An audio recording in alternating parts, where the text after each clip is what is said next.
عجب او شکریه. کاکا اصل طبیعی هم داری؟ زدی تو جادو اصل طبیعی؟ عزیزم همش طبیعیه، ما نه شکر بکن توش نه آب بکن توش. معلومه.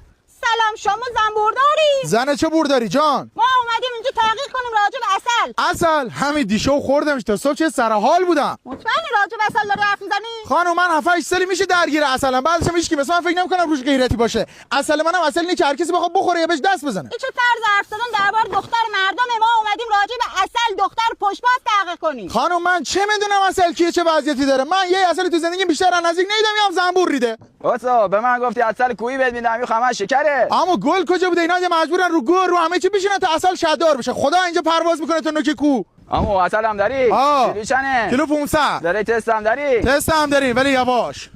اوه من نمیگم یواش، یه زنبور ذره ذره ریده. گو خو نریده که جوری اولکی میشی. میگم زنبور نشت بزنه پفم میکنی؟ دی ای بیشتر.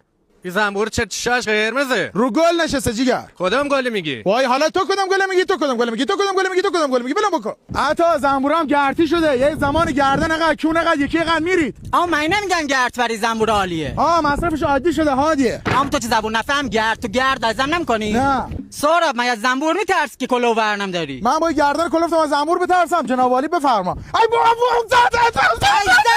تو خود گفتی از زنبور نمیترسم. عمو من دیر فهمیدم آرامش تو زن بوره نه زنبور. زن بور منو نیش میزد جاش میمون. نه